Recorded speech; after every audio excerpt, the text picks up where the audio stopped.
Hi hello வணக்கம் மக்களே. ஒரு புதிய ஆரோக்கியம் சார்ந்த வீடியோக்குள்ள பார்த்துருக்கோம். அந்த வகையில் இன்றைக்கி நம்ம பார்க்கும்போது கொரட்டை பற்றி பார்க்க போகிறோம். அதாவது கொருன்னு கொரட்டை விட்டு தூங்குறவங்களுக்கு நேரடியாக எவ்வளோ பாதிப்புகள் வருதோ இல்லையோ, அவங்களுக்கு பக்கத்தில் இருக்கவங்க படுற அவஸ்தைகள் பெரும் அவஸ்தையாக இருக்கும். இப்போ கொரட்டை விடுறவங்களை விட கொரட்டை பக்கத்தில் இருக்கவங்களுக்கு ரொம்ப அவஸ்தை என்னதான் இருந்தாலும் பாதிப்புகள் வந்து கொரட்டை விடுறவங்களுக்கு ரொம்ப அதிகம்னு சொல்லலாம். இது கொரட்டைங்கிறதே ஒரு கோளாறு அப்படின்னு சொல்லலாம். இப்போ கொரட்டை விடுறவங்களுக்கு பக்கத்தில் உள்ளவங்க வந்து என்னென்னா, கொரட்டை விடுறவங்களை நினச்சி வருத்தப்படுறதா இல்லை தமக்கு தூக்கம் போச்சே நமக்கு கஷ்டமாக இருக்கே அப்படின்னு நினச்சி வேதனைப்படுறதாங்கிற ஒரே குழப்பத்திலே இருப்பாங்க. இவங்களை கூட்டிக்கிட்டு ஒரு இடத்துக்கு போய் காமிச்சாலும் அவங்க என்ன சொல்லுவாங்கன்னா, இவர் ரொம்ப கொரட்டையாக விடுறாரு, இவருக்கு வந்து தூங்க முடியல, மூச்சை அடைச்சி போயிடுது, எனக்கு பயமாக இருக்கும், ரொம்ப சவுண்டாக விடுறாரு, இப்படிலாம் சொல்லுவாங்க. ஆனால் அவர் என்ன சொல்லுவாருன்னா, எனக்கு அதெல்லாம் ஒன்றும் இல்லைங்க, நான் நார்மலாக தான் இருக்கேன், எனக்கு எந்த பிரச்சனையும் இல்லை அப்படின்லாம் சொல்லுவார். ஏன்னா தூங்கும்போது அவருக்கு வர கொரட்டையோட தன்மையை அவர் அதிகம் உணர முடியாத ஒரு நிலை இருக்கிறதுனால இந்த மாதிரி பிரச்சனைகள்லாம் வருது.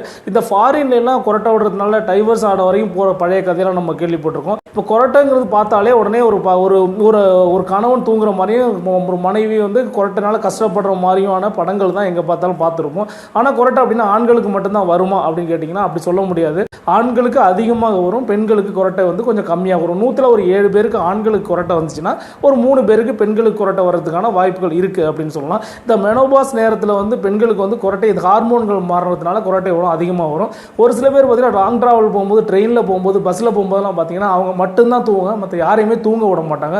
எவ்வளவு தான் காதில் பஞ்சை வச்சு அடைச்சிக்கிட்டாலும் அவங்களால மற்றவங்களால தூங்கவே முடியாது. இந்த மாதிரி ஒரு பிரச்சனைகளை எப்படி சரி பண்ணுறது அப்படிங்கிறத பற்றியும், கொரட்டை சத்தம் எதனால் வருது, கொரட்டை வர்றது ராத்திரியில் மட்டும் ஏன் வருது, கொரட்டை வருவதற்கான காரணங்கள் என்ன, கொரட்டை எப்படி சிகிச்சை அளிக்கலாம், கொரட்டை வந்தால் எப்படி நம்ம லைஃப் ஸ்டைல் மாடிஃபிகேஷன் மூலமாக கொரட்டை வராமல் எப்படி தடுக்கலாம், கொரட்டை வந்ததுக்கப்புறம் ஏற்படும் மற்ற பக்க விளைவுகள் என்ன அப்படிங்கிறத பற்றி இந்த வீடியோவில் தெளிவாக உங்களுக்கு சொல்லித்தரப்போட இந்த வீடியோவை கொஞ்சம் கூட ஸ்கிப் பண்ணாமல் கடைசி வரையும் பாருங்கள். இது கண்டிப்பாக ஒரு பயனுள்ள வீடியோவாக இருக்கும். இது வரைக்கும் நம்ம சேனலை நீங்கள் சப்ஸ்கிரைப் பண்ணலாம். இந்த வீடியோவுக்கு ரெட் கலர் தெரியுற சப்ஸ்கிரைப் அப்படிங்கிற பட்டனை ப்ரெஸ் பண்ணி சப்ஸ்கிரைப் பண்ணிக்கோங்க. கூட ஒரு பெல் ஐகானை கிளிக் பண்ணி நம்ம வீடியோ அப்டேட்ல உடனுக்குடன் பாருங்க. வாங்க வீடியோக்குள்ள போகலாம். கொரட்டை சத்தம் எப்படி வருதுன்னு கேட்டிங்கன்னா, நம்ம சுவாசிக்கிற காத்தானது நம்ம மூக்கு, வாய், தொண்டை, மூச்சுக்குழல் வழியாக உள்ளே போயிட்டு வெளியில் வரும். இப்படி உள்ளே போயிட்டு வெளியில் வரும்போது என்ன ஆகுதுன்னு கேட்டிங்கன்னா, ஏதாவது பாதையில் தடைகள் ஏற்படும். இந்த 4 வழியில் ஏதாவது தடைகள் ஏற்பட்டால் அது கொரட்டை சத்தமாக வெளியே வர வாய்ப்புகள். இப்போ பகலில் கொரட்டை விடுறதுல பகல்லையும் தான் சுவாசிக்கிறோம், நைட்லையும் தான் சுவாசிக்கிறோம், நைட்டில் மட்டும் எதுக்கு கொரட்டை சத்தம் வருது, கொரட்டை விடுறாங்க அப்படின்னு நீங்கள் கேட்கலாம்.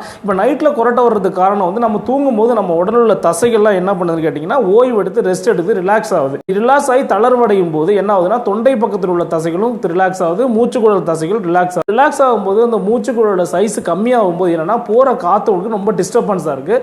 இதனால சத்தம் வர்றதுக்கான வாய்ப்புகள் இருக்குது. மூச்சுக்குழல்கள் தளர்வடையும் போது மூச்சுக்குழலோட சைஸ் குறையுது. இப்படி சைஸ் குறையும் போது கொரட்டை வர்றதுக்கு ரொம்ப ஏதுவாக இருக்குது. இந்த சத்தம் அதிகமாக வெளியில் வர்றதுக்கான வாய்ப்புகள் இருக்குது. அதே நேரத்தில் உடம்புக்கு ஆக்சிஜன் கம்மியாக இருக்கும்போது அனிச்சையாகவே தன்னாலவே வந்து அதிக காற்றை உள்ளிழுக்க ட்ரை பண்ணும் உடம்பு. அப்போ ட்ரை பண்ணும்போதும் சின்ன பாதை வழியாக அதிக காற்றை உள்ளிழுத்து வெளியில் வரும்போது கொரட்டை சத்தம் அதிகமாக வர்றதுக்கான வாய்ப்புகள் இருக்குது அப்படின்னு சொல்லலாம். கொரட்டை வர்றதுக்கான காரணங்கள் என்ன அப்படின்னு பார்க்கலாம். அதாவது ஜெனட்டிக்கலாக மரபு வழியாக கொரட்டை வரும். ஒருத்தர் தாத்தாவுக்கோ மாமாவுக்கோ அப்பாவுக்கோ கொரட்டை விடுற பழக்கம் இருந்துச்சுன்னா அவருக்கு கொரட்டை விடுறதுக்கான வாய்ப்புகள் நிறையா இருக்குன்னு சொல்லலாம். தைராய்டு பிரச்சனைகள் இருந்துக்கிறதுனால உடல் பருமன் அதிகமாக வாய்ப்பு இருக்குது. உடல் பருமன் அதிகமான கொரட்டை வர்றதுக்கான வாய்ப்புகள். உடம்புல உள்ள வியாதிகளுக்கெல்லாம் முக்கிய காரணம் வந்து உடல் பருமன் அதிகமாக இருக்கிறது தான் மெஜாரிட்டியான வியாதிகள் வருவதற்கு காரணமாக இருக்குது. மூக்கு அடைப்பு இருக்கிறது, சைனஸ் ப்ராப்ளம் இருக்குது, டான்சில் தொண்டையில் சதை வளர்றது, ஸ்மோக் பண்ணுறது, ட்ரிங்க் பண்ணுறது, அதிகமாக தூக்க மாத்திரை போடுறது, இதன் மூலமாகவும் கொரட்டை வர்றதுக்கு காரணமாக இருக்குன்னு சொல்லலாம்.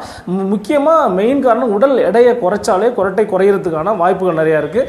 உடல் எடையை தைராய்டு செக் பண்ணணும். தைராய்டு அதிகமாக இருந்தாலும் கொரட்டை வர்றதுக்கு உடல் எடை அதிகமாகி கொரட்டை வர்றதுக்கு வாய்ப்புகள் இருக்குன்னு சொல்லலாம். இப்போ சிகிச்சை முறைகள் பற்றி பார்க்கலாம். கொரட்டைக்கு என்ன சிகிச்சை இருக்குது? ஒன்றும் சிகிச்சை இல்லைன்னு சொல்ல முடியாது. நவீன விஞ்ஞான காலத்தில் ஸ்லீப் ஸ்டடி அப்படிங்கிற மெத்தட்லாம் வந்துருச்சு. இதுக்கான கருவிகளை வச்சுலாம் எப்படி தூங்குறாரு, அவர் தூங்கும்போது உடம்பு எப்படி செயல்படுது, மூச்சு எப்படி விடுறாரு, எவ்வளோ தடவை உள்ள எடுக்கிறாரு, எத்தனை தடவை வெளில எடுக்கிறாரு, மூளையின் செயல்பாடுகள் எப்படி இருக்குது அப்படிங்கிறது, ஆக்சிஜன் அளவு எவ்வளோ உடம்புக்குள்ள இருக்குது அப்படிங்கிறதெல்லாம் கரெக்டாக அளவு எடுத்து அது நமக்கு ஒரு ரிப்போர்ட்டாக கொடுத்துரும்.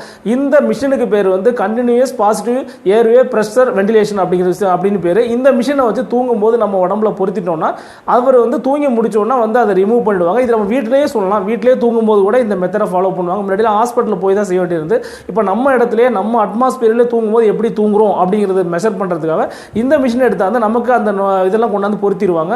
பொருத்தி வச்சோன்னா அது எல்லாத்தையும் ரெக்கார்ட் பண்ணி வச்சிடும். காலையில் நம்ம தூங்கி எடுத்தோன்னா அவங்க வந்து டிஸ்கனெக்ட் பண்ணி எடுத்து போய் அவங்க ரிப்போர்ட்டாக ஒன்று கொடுத்துருவாங்க. அதை பார்த்து நம்ம ஹார்ட் ரேட் எப்படி இருக்குது, நம்ம மூளையுடைய வேவ்ஸ்லாம் எப்படி இருக்குது, நம்ம மூச்சு எத்தனை தடவை உள்ள எடுத்து வெளியிடுறோம், மற்ற ஆக்சிஜன் அளவு எவ்வளோ இருக்குது அப்படிங்கிறதெல்லாம் தெளிவாக நம்ம கண்டுபிடிச்சோம். அதுக்கு தகுந்த மாதிரி அவளுக்கு ட்ரீட்மெண்ட் கொடுக்கறதுக்கான வாய்ப்புகள் நிறைய இப்போ வந்துருச்சு. அந்த கொரட்டை வராமல் தடுக்கிறதுக்கு நம்ம வாழ்க்கை முறையில் என்னென்ன மாற்றங்கள் பண்ணலாம் அப்படின்னு பார்த்துக்கலாம். லைஃப் ஸ்டைல் மாடிஃபிகேஷன் சொல்லுவோம். இப்போ உடல் பருமன் அதிகமாக இருக்கிறதுனால சாப்பிட்றதுனால கொரட்டை வருதுன்னா உடல் பருமன் அதிகமாக இருக்கா கம்மியாக இருக்கா அப்படின்னு எப்படி நம்ம தெரிஞ்சுக்கிறது? அதுதான் முக்கியம். நம்ம உடல் ஹைட்டு வெயிட்டு இதுக்கெல்லாம் சரியாக இருக்கான்னு தெரிஞ்சுக்கிறதுக்காக பாடி மாஸ் இண்டெக்ஸ்னு ஒன்று இருக்குது. இதை நம்ம பார்த்தோம்னா நம்ம எப்படி இருக்கோங்கிறது தெரிஞ்சுக்கலாம். இதை எப்படி பார்க்குறதுங்கிறத அப்படிங்கிறத சொல்லிக் கொடுக்குறதுக்காக ஒரு லிங்கை வந்து வீடியோ கீழே டிஸ்கிரிப்ஷனில் போட்டிருக்கேன். அதை பார்த்து நீங்கள் ஹைட்டாக இருக்கிறீங்களா இல்லை வெயிட்டாக இருக்கிறீங்களா, உங்கள் அப்நார்மலாக இருக்கிறீங்களா நார்மலாக இருக்கிறது தெளிவாக தெரிஞ்சுக்கலாம். இந்த வீடியோ கீழே உள்ள டிஸ்கிரிப்ஷனில் உள்ள லிங்கை கிளிக் பண்ணி நீங்கள் வெயிட்டாக இருக்கீங்களான்னு கரெக்டாக தெரிஞ்சுக்கோங்க. அடுத்ததாக என்னென்னு கேட்டிங்கன்னா, கொழுப்பு சத்து நிறைந்த ஒரு நைட் நேரத்தில் நம்ம அதிக ஃபேட் உள்ள உணவுகளை சாப்பிட்றது மூலமாக நமக்கு வந்து கொரட்டை அதிகமாகிறதுக்கான வாய்ப்புகள் இருக்குது. சைனஸ் ப்ராப்ளம் இருக்கவங்க, வீசிங் ப்ராப்ளம் இருக்கவங்க, மூக்கடைப்பு இருக்கவங்க, இந்த மாதிரி சளித்தொல்லை அதிகமாக இருக்கவங்க என்ன பண்ணால் தூங்குறதுக்கு முன்னாடி நல்லா ஒரு ஸ்டீம், அதாவது ஆவி பிடிக்கணும்னு சொல்லுவோம் இல்லையா, நம்ம சலதோஷம் பிடிச்ச ஆவி பிடிக்கணும், அது மாதிரி ஆவி பிடிச்சிட்டு படுத்தோம்னா மூச்சு நல்லா ஃப்ரீயாக போயிட்டு வரும், காற்று நல்லா ஃப்ரீயாக போயிட்டு வரதுனா கொரட்டையை தடுக்கிறதுக்கான வாய்ப்புகள் இருக்குது அப்படின்னு சொல்லலாம். அடுத்தது என்னென்னு கேட்டிங்கன்னா, தலையணை வந்து சரியான உயரத்தில் வச்சுக்கணும். அது கொஞ்சம் அதிகமான உயரமுள்ள தலையணை வைக்கிறதுனால கொரட்டை வரத்தை தடுக்கலாம். மூணாவதாக வந்து ஒருக்கணிச்சு படுத்துக்கணும். நல்லாந்து படுக்கும்போது நாக்கு வந்து தொண்டை குழையில் போய் மாட்டிக்கிறோமா கொஞ்சம் லாக் ஆகும். அதனால மூச்சு காற்று உள்ளே போயிட்டு வெளில வர்றதுக்கான சிக்கல்கள் ஏற்படும். அதனால நீங்கள் வந்து ஒருக்கணிச்சு படுக்கிறதுனால கொரட்டை வர்றதை குறைக்கிறதுக்கான வாய்ப்புகள் இருக்குது. அதுக்கடுத்தது என்னென்னு கேட்டிங்கன்னா, ஸ்மோக்கிங் ட்ரிங்கிங் அவாய்ட் பண்ணணும். கண்டிப்பாக எக்ஸசைஸ் பண்ணணும். எக்ஸசைஸ் வந்து பெஸ்ட் மெத்தட். உடம்புக்கு எல்லா வியாதிகளுக்கும் நம்ம சரி பண்ணுறதுக்கு எக்ஸசைஸ் ஒரு பெஸ்ட் மெத்தடாக இருக்கும். மூக்கடைப்பு போன்ற வர்றதுக்கான வாய்ப்புகள் இருக்குது. அதனால வந்து நீங்கள் தண்ணி நிறையா குடிக்க வேண்டிய அவசியம். பேலன்ஸ்டு டயட் சாப்பிடணும். ஆரோக்கியமான உணவு முறையில் பழக்கப்படுத்திக்கணும். லெமன் டீ தேன் கலந்து குடிக்கிறது மூலமாக படுக்கிறதுக்கு முன்னாடி இந்த மாதிரி கொரட்டை வர்றது குறைக்கிறதுக்கு வாய்ப்புகள் இருக்குது. இந்த தூசிகள் மூலமாக கொரட்டை வரதுக்கு வாய்ப்புகள் இருக்குது. அப்புறம் வந்து என்னென்னு கேட்டிங்கன்னா, தூங்குறதுக்கு முன்னாடி பால் பொருட்கள் அதிகமாக சேர்த்துக்கக்கூடாது. லேசாக பாட்டு பாடலாம். நீங்கள் குடிக்கும்போது கூட பாட்டு பாடுற பழக்கம் இருக்கும். இவங்களுக்கு லேசாக பாட்டு பாடுறவங்களுக்கு கொரட்டை வர்றது கம்மியாக இருக்கும். நாக்குக்கு எக்ஸசைஸ் பண்ணலாம். அதாவது லைட்டாக பல்ல திறந்து வச்சு நாக்கை அங்கேயும் இங்கேயும் அசிச்சு ஒரு 20 தடவை பண்ணுறது மூலமாக நாக்கு வந்து நல்லா வலு பெறும். உங்களுக்கு நல்ல அதில் வந்து கொழுப்புகள் சேர்றது கம்மியாக இருக்கும். அதனால உங்களுக்கு கொரட்டை கம்மியாகும். அதில் ஒரு 20 டைம் நாக்கு வந்து அப்படி பண்ணுறது மூலமாக நாக்குக்கு ஒரு எக்ஸசைஸ் பண்ணுறதுக்கான வாய்ப்புகள் இருக்குது. அதிகமாக சாப்பிட்றத குறைச்சிக்கணும். இந்த மாதிரி பண்ணோம்னா நம்மளை நாமே கொரட்டை வராமல் தவிர்த்துக்க வாய்ப்புகள் இருக்கும். இந்த கொரட்டை வர்றதுனால வேறு என்னென்ன தொந்தரவுகள் வருது அப்படின்னு பார்க்கலாம். கொரட்டை வர்றதுனால என்னென்னா, நம்ம ஆக்சிஜன் தடைப்படும். நம்ம உடம்புக்கு ஆக்சிஜன், நம்ம மூளைக்கு செல்கிற ஆக்சிஜன் வந்து குறைஞ்சிதுன்னா நமக்கு தலைவலி, ஞாபக மறதி, மனச்சோர்வு எல்லாமே வர்றதுக்கு வாய்ப்புகள் இருக்குது. பொதுவாக ஆக்சிஜன் சேச்சுரேஷன் 95க்கு மேலே இருக்கணும். ஏன்னா தூங்குறவங்களுக்கு கொரட்டை இருக்கும்போது பார்த்தீங்கன்னா 90, 85, 80 ரேஞ்சு கூட குறைஞ்சி போயிடும். ஆக்சிஜன் சேச்சுரேஷன், ஆக்சிஜன் போதுமான இல்லைன்னா நம்ம உடம்பு செயல்பாடு அப்படியே மாறுறதுக்கு வாய்ப்புகள் இருக்குது. செல்கள்லாம் செத்து போகிறதுக்கு கூட வாய்ப்புகள் இருக்குது. ஹார்ட் ரேட் மாறுறதுக்கு வாய்ப்புகள் இருக்குது. அதுக்கப்புறம் வந்து என்ன, மூச்சு மாரடைப்பு வரலாம், மூச்சு திணறல் வரலாம், அப்ஸ்ட்ரக்டிவ் ஸ்லீப் அப்னியான்னு ஒரு வியாதி, அதாவது அந்த சில தூக்கம் வரும்போது குழப்பம் மாறுறது, மாரடைப்பு வர்றதுனால வந்து வர்ற ஹார்ட் ப்ராப்ளங்கள், மற்ற ப்ராப்ளங்கள் வரலாம், ரத்த அழுத்தம் அதிகமாகலாம், பக்கவாதம் வரது கூட வாய்ப்புகள் இருக்குது.